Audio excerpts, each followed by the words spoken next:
ವೈಷ್ಣು, ಯಾಕೆ ಇಷ್ಟೊಂದು ಬೇಜಾರು ಮಾಡ್ಕೊಂಡಿದ್ಯಾ? ರೀ, ಅಮೃತನ ಸ್ಥಿತಿ ನನ್ನ ಕೈಲಿ ನೋಡೋಕ್ಕಾಗ್ತಿಲ್ಲ ಕಣ್ರಿ. ಹೊರಗೆ ಸಮಾಧಾನವಾಗಿ ಕಂಡ್ರು ಒಳ್ಳೊಳಗಡೆ ಕುಗ್ಗಿ ಹೋಗ್ತಿದ್ದಾಳೆ. ಹೀಗೆ ಬಿಟ್ಟರೆ ದುಃಖದಲ್ಲಿ ಅವಳು ಯಾವ ಸ್ಥಿತಿ ತಲುಪ್ತಾಳೋ ಅನ್ನೋ ಭಯ ನನಗೆ ಕಾಡ್ತಾ ಇದೆ ಕಣ್ರಿ. ನಿನ್ನ ಹತ್ರ ಏನಾದರೂ ಹೇಳ್ಕೊಂಡ್ಲಾ? ರೀ, ಎಲ್ಲವನ್ನು ಮಾತಲ್ಲಿ ಹೇಳಿದ್ರೆ ಮಾತ್ರ ಅರ್ಥ ಆಗುತ್ತೆ ಅನ್ನೋದು ಸುಳ್ಳು ಕಣ್ರಿ. ಅದು ಸರಿನೇ. ಈಗ ನಾನು ಏನು ಮಾಡಬೇಕು ಅಂತ ನೀನು ಹೇಳೋದು? ರೀ, ಅವಳ ಗಂಡನ ಜೊತೆಲಿದ್ರೇ ಸರಿ ಅಂತ ನನಗೆ ಅನಿಸ್ತಾ ಇದೆ ಕಣ್ರಿ. ನೀವೇನಾದರೂ ಮಾಡಿ ಅವಳ ಗಂಡನ ಹುಡುಕಿ ಅಮೃತ ನಮ್ಮ ಮನೇಲಿರೋ ವಿಷಯ ತಿಳಿಸಿ. ಅವನು ಬಂದು ಅವಳನ್ನ ಕರ್ಕೊಂಡು ಹೋಗ್ತಾನೆ. ಆಗ ಅವ್ರ ಸಂಸಾರನೂ ಸಂತೋಷವಾಗಿರುತ್ತೆ. ಗಂಡ ಹೆಂಡತಿನ ಸೇರಿಸಿದ ಪುಣ್ಯ ನಮಗೂ ಸಿಗುತ್ತೆ. ನೀನು ಹೇಳ್ತಾ ಇರೋದು ನನಗೂ ಸರಿ ಅನಿಸ್ತಾ ಇದೆ ವೈಷ್ಣು. ಆದರೆ ಏನು? ಅವಳು ಮಾವಂದರು ಮತ್ತು ಅವರಮ್ಮ ತುಂಬ ಕೆಟ್ಟವರು, ಅವರೇ ಇವಳನ್ನ ಮನೆಯಿಂದ ಹೊರಗೆ ಹಾಕಿದ್ರು ಅಂತ ಹೇಳಿದ್ಲು ತಾನೇ. ಈಗ ಮತ್ತೆ ಅವರು ಇವಳನ್ನ ಮನೆಗೆ ಸೇರಿಸ್ಕೊಳ್ತಾರ ಅಂತ?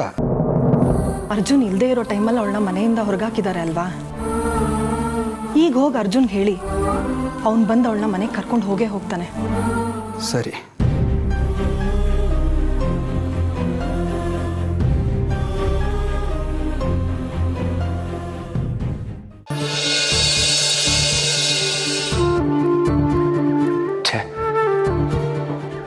ನಾನು ಯಾಕೆ ಆ ಕ್ಷಣಕ್ಕೆ ಹಾಗೆ ಬಿಹೇವ್ ಮಾಡಿದೆ? ಇತ್ತೀಚೆಗೆ ನನ್ನ ಮನಸ್ಸು ನನ್ನ ಕಂಟ್ರೋಲಲ್ಲಿ ಇಲ್ಲ ಅಂತ ಅನ್ನಿಸ್ತಾ ಇದೆ. ಅಮೃತ ಅವ್ರನ್ನ ಬಿಟ್ಟು ಬೇರೆ ಯಾರ ಬಗ್ಗೆನೂ ಯೋಚನೆ ಕೂಡ ಮಾಡಿದವನಲ್ಲ ನಾನು. ಅಂಥದ್ರಲ್ಲಿ ಮಣಿಯವ್ರನ್ನ ಹೋಗಿ ತಪ್ಕೊಳ್ಳೋದು ಅಂತಂದ್ರೆ ಹೇಗೆ ಸಾಧ್ಯ? ನನ್ನ ಬಿಹೇವಿಯರ್ ನೋಡಿ ನನಗೆ ಇನ್ನೊಂದು ಮದುವೆ ಆಗೋದಕ್ಕೆ ಇಷ್ಟ ಇದೆ ಅಂತ ಅಮ್ಮ ಅಜ್ಜಿ ಅಂದ್ಕೊಂಡ್ಬಿಟ್ರೆ ಹೇಗೆ? ನನ್ನ ಮನೆಯವ್ರನ್ನ ಮದುವೆ ಆಗೋದಕ್ಕೆ ಒಪ್ಪಿಗೆ ಸುಮ್ಮನೆ ಬಿಂಕ ತೋರಿಸ್ತಾ ಇದ್ದೀನಿ ಅಂತ ತಪ್ಪು ತಿಳ್ಕೊಂಡ್ರೆ ಏನು ಮಾಡೋದು? ನಾನು ಯಾಕೆ ನನ್ನ ಕಂಟ್ರೋಲ್ನ ಕಳ್ಕೊಂಡೆ ಅಂತಲೇ ಗೊತ್ತಾಗ್ತಾ ಇಲ್ಲ ನನಗೆ.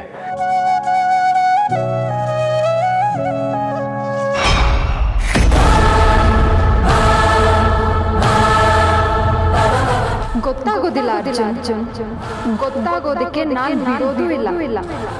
ಈ ಜಗತ್ತನ್ನ, ನಿಮ್ಮಂತ ಗಂಡಸರನ್ನ, ನಿಮ್ಮ ಅಹಂಕಾರ ಅನ್ನೋ ಗಂಡಸ್ತನನ ತಡ್ಕೊಂಡಿರೋದು ಕೂಡ ಹೆಣ್ಣೆ. ಈ ಪ್ರಪಂಚನ ಆಳ್ತಿರೋದು ಹೆಣ್ಣು ಮಾತ್ರ. ನೀನ್ ಮಾತ್ರ ಅಲ್ಲ, ಪ್ರಪಂಚದಲ್ಲಿ ಎಷ್ಟು ಜನ ಗಂಡಸರಿದಾರೋ ಅವರೆಲ್ಲ ಒಂದಲ್ಲ ಒಂದ್ ರೀತಿಲಿ ಹೆಣ್ಣಿನ ಗುಲಾಮ್ರು. ಇದು ಆ ಸೂರ್ಯನಷ್ಟೇ ಸತ್ಯ.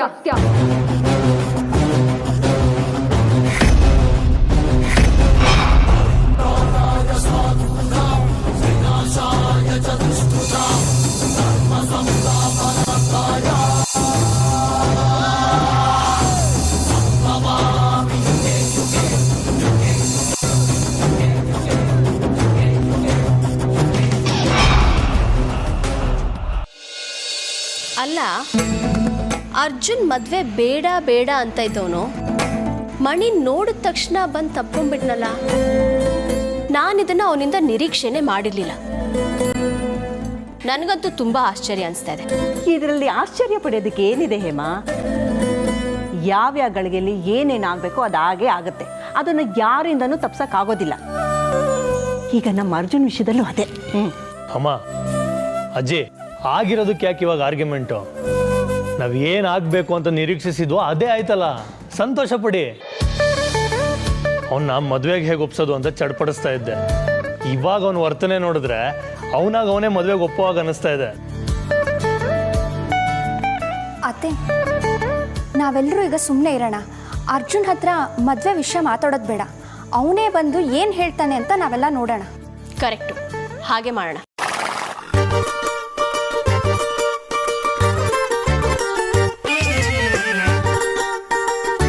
ಅರ್ಜುನ್, ಏನಪ್ಪ, ಏನಾದರೂ ಬೇಕಿತ್ತಾ? ಏನೂ ಇಲ್ಲಮ್ಮ.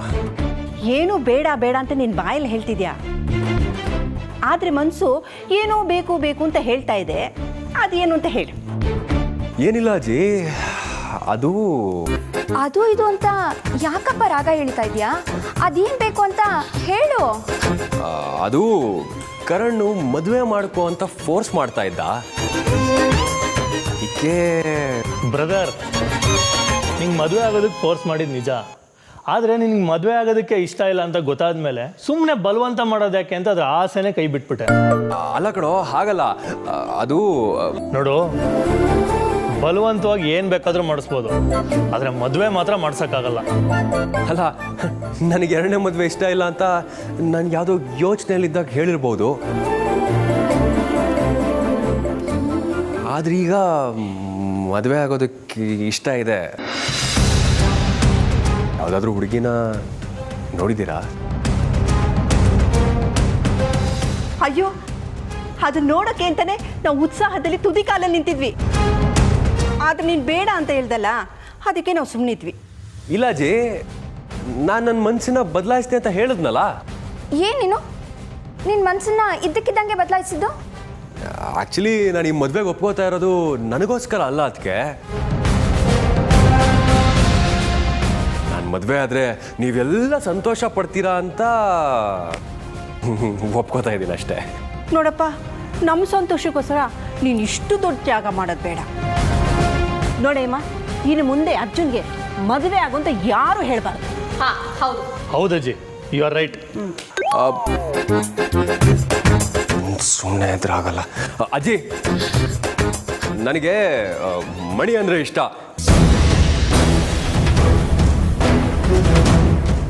ನಾನು ಅವ್ರನ್ನೇ ಮದುವೆ ಆಗ್ತೀನಿ. ಅಯ್ಯೋ ನನ್ನ ಕಂದ, ಈ ಮಾತು ನಿನ್ನ ಬಾಯಿಂದ ಬರಲಿ ಅಂತ ನಾವು ಕಾಯ್ತಾ ಇದ್ವಿ.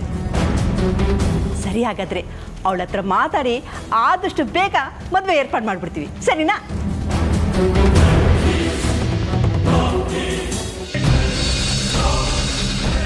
ಅಣ್ಣ, ಪ್ರತಿಯೊಂದು ಹಂತದಲ್ಲೂ ಪ್ರತಿಯೊಂದಕ್ಕೂ ಏನಾದರೂ ಅಡೆತಡೆ ಬರ್ತಾನೆ ಇರುತ್ತೆ.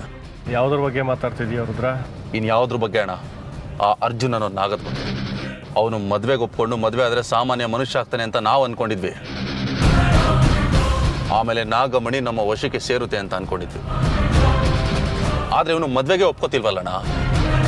ಅದಕ್ಕೆ ತಾನೇ ನಾವೀಗ ಬಾಬುನ ಹತ್ರ ಹೋಗ್ತಿರೋದು. ಶಾಸ್ತ್ರಿಗಳು ಹೇಳಿದಾಗೆ ಆ ಹುಡುಗಿನ ನಾವು ಮನೆಗೆ ಕರ್ಕೊಂಡು ಬಂದಿದ್ದೀವಿ. ಆದರೆ ಅರ್ಜುನ್ ಮಾತ್ರ ಮದುವೆಗೆ ಒಪ್ತಾನೇ ಇಲ್ಲ. ಏನಾದರೂ ಮಾಡಿ ಅವ್ನ ಮದುವೆಗೆ ಒಪ್ಪೋ ಹಾಗೆ ಒಂದು ತಾಯ್ತ ಮಾಡಿಕೊಡಿ ಅಂತ ಕೇಳೋದಕ್ಕೆ. ಹಾಂ,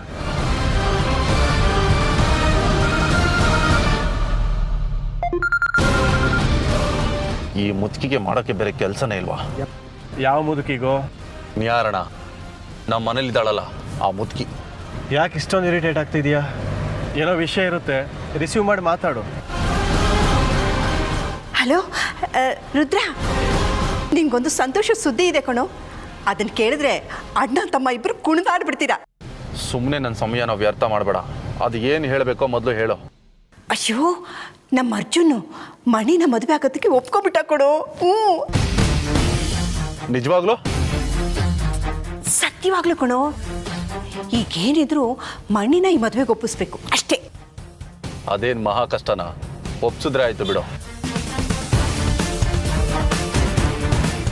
ಅಣ್ಣ, ಮೊದಲು ಮನೆ ಕಡೆ ಗಾಡಿ ತಿಳ್ಸು. ಯಾಕೋ? ಆ ನಾಗ ಅರ್ಜುನು ಮದುವೆಗೆ ಒಪ್ಕೊಂಡಂತೆ ಅಣ್ಣ. ಹೌದಾ? ಮೊದಲು ಗಾಡಿ ತಿಳ್ಸು. ಸರಿ ಬಾ, ಹಾಗೆ ಮಾಡೋಣ.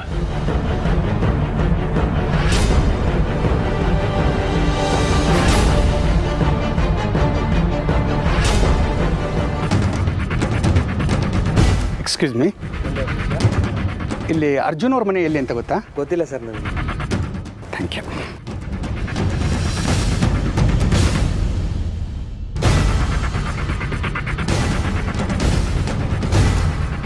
ಅಲ್ಲಿ ನೋಡು ರುದ್ರ. ಅಣ್ಣ, ಅವನು ಆ ಮುದುಕಿ ಮಗ ಅನ್ಸತ್ತೆ. ಅನಿಸುತ್ತೆ ಅಲ್ಲ, ಅವನೇ. ಹಾಗಾದ್ರೆ ಅವತ್ತು ಬಾಬನ್ಗೆ ಪ್ರಜ್ಞೆ ತಪ್ಪಿಸಿದ್ದು ಅವನೇ. ಬಾ, ಹೋಗಿ ವಿಚಾರಿಸೋಣ.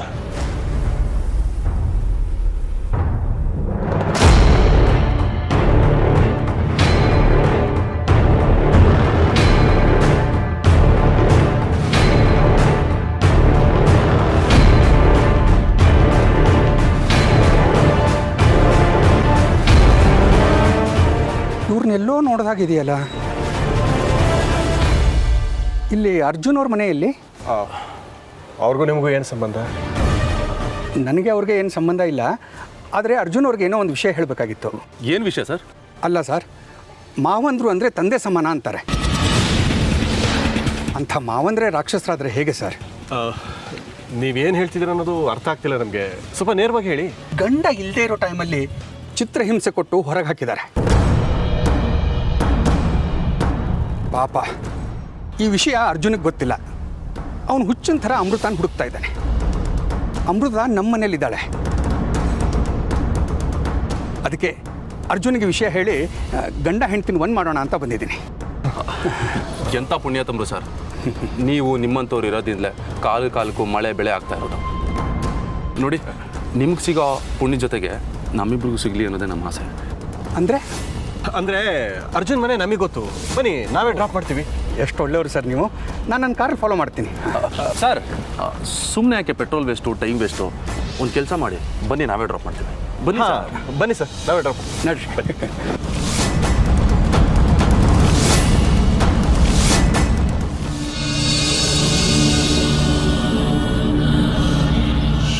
ನೀನೇನು ಯೋಚನೆ ಮಾಡೋಕ್ಕೆ ಹೋಗಬೇಡ ಅಮೃತ. ಆದಷ್ಟು ಬೇಗ ನಿನ್ನ ಕಷ್ಟ ಎಲ್ಲ ಕಳೆದು ನೀನು ಅರ್ಜುನ್ ನಿನಗೆ ಸಿಗ್ತಾರೆ. ಹಾಗಾಗಲಿ ಅನ್ನೋದೇ ನನ್ನ ಆಸೆ ಕೂಡ.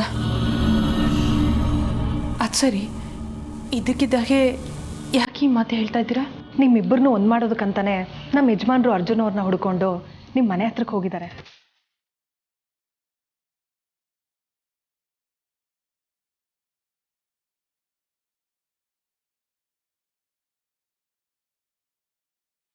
ನನಗೆ ಹೇಳ್ದೆ ಕೇಳ್ದೆ ಎಂಥ ಕೆಲಸ ಮಾಡಿಬಿಟ್ರಿ? ಯಾಕೇನಾಯ್ತು?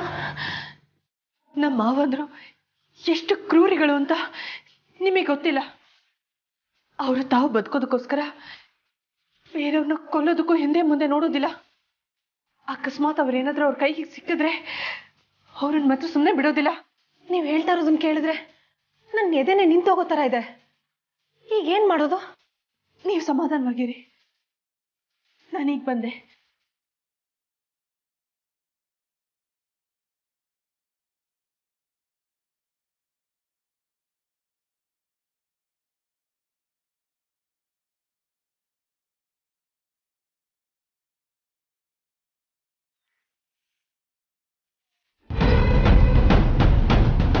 ನಿಜ ಹೇಳ್ತೀನಿ ಸರ್, ಆ ಮಾವಂದ್ರು ಮನುಷ್ಯ ರೂಪದಲ್ಲಿರೋ ರಾಕ್ಷಸರು. ಅವರಲ್ಲಿ ಮಾನವೀಯತೆ ಅನ್ನೋದೇ ಸತ್ತು ಹೋಗ್ಬಿಟ್ಟಿದೆ. ಮನುಷ್ಯತ್ವನೇ ಇಲ್ಲ. ಇಂಥವ್ರಿಗೆ ಈ ಭೂಮಿ ಮೇಲೆ ಬದುಕೋ ಹಕ್ಕಾಗ್ಲಿ ಅಧಿಕಾರ ಆಗಲಿ ಖಂಡಿತ ಇಲ್ಲ ಸರ್.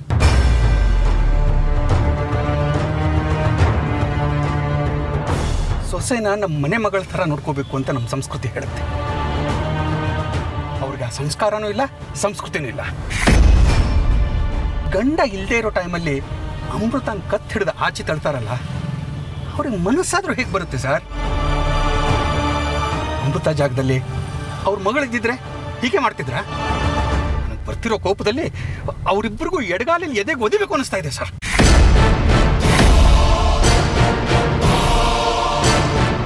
ಪಾಪ ಆ ಅಮೃತನ ನೋಡಿದ್ರೆ ಕೈ ಎತ್ತಿ ಮುಗಿಬೇಕು ಅನ್ನೋ ಪೂಜ್ಯ ಭಾವನೆ ಬರುತ್ತೆ.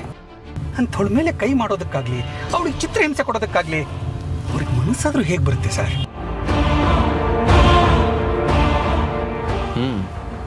ನಿಮ್ಮ ಎಲ್ಲ ಪ್ರಶ್ನೆಗಳಿಗೂ ಒಟ್ಟಿಗೆ ಉತ್ತರ ಸಿಗುತ್ತೆ. ಇಲ್ಲ ಸರ್, ನೀವು ಏನು ಹೇಳ್ತಿದ್ದೀರಾ? ಎಲ್ಲಿ ಕರ್ಕೊಂಡು ಹೋಗ್ತಿದ್ದೀರಾ? ಬನ್ನಿ ಸರ್, ಹೇಳ್ತೀವಿ. ನೀವು ಆಡ್ತಾ ಇರೋ ಮಾತಿಗೂ ಕರ್ಕೊಂಡು ಹೋಗ್ತಾ ಇರೋ ರೀತಿಗೂ ಒಂದಕ್ಕೊಂದು ಸಂಬಂಧನೇ ಇಲ್ಲ ಅನ್ನಿಸ್ತಾ ಇದೆ. ಅದೇನಂತ ಸರಿಯಾಗಿ ಹೇಳಿ ದಯವಿಟ್ಟು. ಇಷ್ಟಕ್ಕೂ ನೀವು ಯಾರು? ಅವ್ರಿಗೆ ಮನುಷ್ಯತ್ವ ಇದೆಯಾ, ಮಾನವೀಯತೆ ಇದೆಯಾ? ಅವರು ಮನುಷ್ಯರಲ್ಲ ರಾಕ್ಷಸರು ಅಂತ ಇಷ್ಟೊತ್ತು ಗುಣಗಾನ ಮಾಡ್ತಿದ್ದಲ್ಲ. ಅಂದ್ರೆ ನಾನು ಅಮೃತನ ದೊಡ್ಡ ಮಾವ ವಿಷ್ಣು, ಅವನು ಅಮೃತನ ಚಿಕ್ಕ ಮಾವ ರುದ್ರ.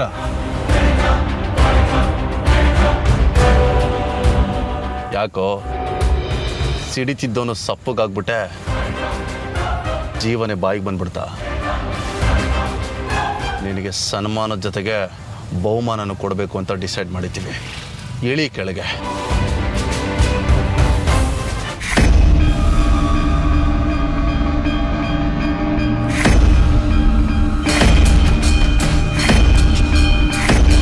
ಅಂತರಂಗದ ಆಕಾಶದಲ್ಲಿ ಕರಿಮೋಡಗಳ ಛಾಯೆ. ಆಡಿದರೂ ಮಾಡಿದರೂ ಅನುಭವಿಸಲೇಬೇಕು. ಅಡ್ಡಾಡಿ ಬೇಡಾಡಿದರೂ ಅವನೊಬ್ಬನೇ ಕಾಪಾಡಬೇಕು. ವೈಷ್ಣವಿ, ಅಮ್ಮ, ವಿಜಿಯಲ್ಲಿ ಅವ್ರಿಗೆ ಸ್ವಲ್ಪ ಕೆಲಸ ಇತ್ತು ಅಂತ ಇಲ್ಲೇ ಎಲ್ಲೋ ಹೋಗಿದ್ದಾರೆ. ಇನ್ನೇನು ಬಂದ್ಬಿಡ್ತಾರೆ ಅತ್ತೆ. ಅವನು ಬಂದರೆ ದೂರ ಬಾರ ಎಲ್ಲೂ ಹೋಗಬೇಡ ಅಂತ ಹೇಳು. ಇವತ್ತೇನೋ ಅವನಿಗೆ ಅಪಾಯ ಕಾದಿದೆ.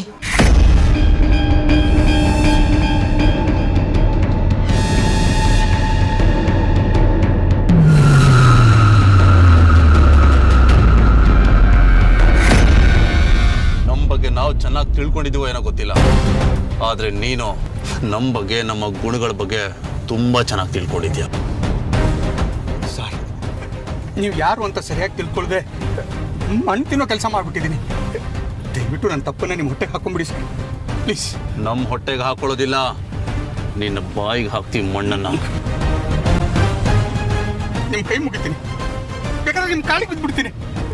ನನ್ನ ಬಿಟ್ಬಿಡಿ ಸರ್. ಇನ್ನು ನಿಮ್ಮ ಮನೆ ಕಡೆ ತಲೆ ಹಾಕು ಮಲ್ಗೋದಿಲ್ಲ ಸರ್. ಏಯ್,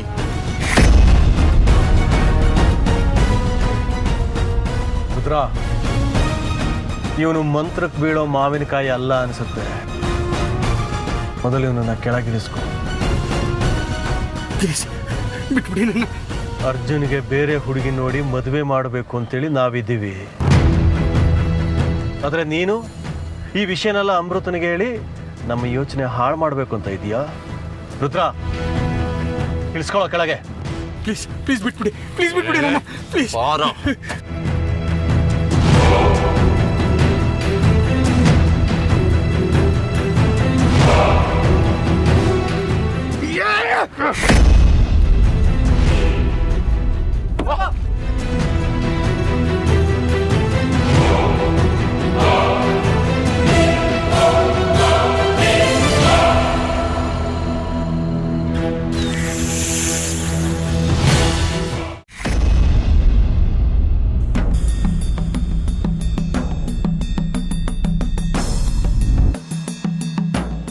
ಹೆಣ್ಣಿಗಿರೋ ಆತುರ ಕಾತುರ ನಿನಗಿದೆಯಲ್ಲ, ಅದೇ ನನಗೆ ಆಶ್ಚರ್ಯ ಆಗ್ತಾ ಇರೋದು. ಅಂದ್ರೆ ನನ್ನ ಮಾಯಾಶಕ್ತಿ ನಾನು ಅನ್ಕೊಂಡಿದ್ದಕ್ಕಿಂತ ಹೆಚ್ಚಾಗಿ ನಿನ್ನ ಮೇಲೆ ಪ್ರಭಾವ ಬೀರಿದೆ. ನಿನ್ನನ್ನ ನೀನೇ ಮರೆತು ಹೋಗಿದ್ಯಾ. ಮಣಿ, ಏನು ಯೋಚನೆ ಮಾಡ್ತಾ ಇದೆಯಮ್ಮ? ಏನೂ ಇಲ್ಲ. ನಾನು ಯಾರು ಏನು ಅನ್ನೋದೇ ನಿಮಗೆ ಗೊತ್ತಿಲ್ಲ. ನಾನು ನಿಮಗೆ ಸಂಬಂಧಿನೂ ಅಲ್ಲ. ಆದರೂ ನಿಮ್ಮ ಮನೆ ಮಗಳೋ ಸೊಸೆನೋ ಅಥವಾ ನಿಮ್ಮ ಹತ್ರದ ಸಂಬಂಧಿ ಏನೋ ಅನ್ನೋ ಥರ ನನ್ನನ್ನು ಆಧರಿಸ್ತಾ ಇದ್ದೀರಾ. ಇದಕ್ಕೆ ನಾನು ನಿಮಗೆ ಋಣಿಯಾಗಿರಬೇಕು. ಅಯ್ಯೋ, ಇದರಲ್ಲಿ ಋಣ ಏನು ಬಂತು? ದೇವ್ರು ನಮಗೆ ಕೊಟ್ಟಾಗ ಇನ್ನೊಬ್ರಿಗೆ ದಾನ ಮಾಡಬೇಕು ಅಂತ ದೊಡ್ಡವ್ರು ಹೇಳಿದ್ದಾರೆ. ನಮಗೂ ನಿನಗೂ ಸಂಬಂಧನೇ ಇಲ್ಲ ಅಂತ ಯಾಕೆ ಹೇಳ್ತೀಯಾ? ಮುಂದಕ್ಕೆ ಸಂಬಂಧ ಬೆಳೆದ್ರೂ ಬೆಳಿಬೋದಲ್ವಾ? ಅದಾಗಲಿ ಅಂತ ತಾನೇ ನಾನು ನಿಮ್ಮ ಮನೆಗೆ ಬಂದಿರೋದು ತ್ರಿವೇಣಿ. ಏನು ಸಂಬಂಧ ಆಗತ್ತೆ? ನೀವೆಲ್ಲ ಏನು ಮಾತಾಡ್ತಾ ಇದ್ದೀರಾ? ನನಗೆ ಅರ್ಥ ಆಗ್ತಾ ಇಲ್ಲ. ಅಯ್ಯೋ, ಅವ್ರ ಮಾತು ಬಿಡು ಮಣಿ. ನಿನಗೆ ನಮ್ಮ ಮನೆ ಹಿಡಿಸ್ತಾ? ತುಂಬ ಹಿಡಿಸ್ತು. ನಮ್ಮನೆ ಊಟ ತಿಂಡಿ ಉಪಚಾರ ಎಲ್ಲ ಇಷ್ಟ ಆಯ್ತಾ? ತುಂಬ ಇಷ್ಟ ಆಯಿತು. ನೀನು ಮಾತಾಡೋದು ನೋಡಿದ್ರೆ ನನಗೇನನ್ಸುತ್ತೆ ಗೊತ್ತಾ ಮಣಿ? ಏನನ್ಸುತ್ತೆ? ಪಂಚರಂಗಿ ಗಿಣಿ ಥರ ಮಾತಾಡ್ತೀಯ ನೀನು.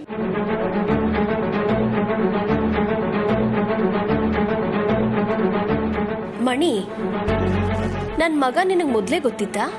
ಹೌದು, ಗೊತ್ತಿತ್ತು. ನೆನ್ನೆ ಮೊನ್ನೆಯಿಂದ ಅಲ್ಲ, ಸುಮಾರು ಶತಮಾನಗಳಿಂದ ಗೊತ್ತು.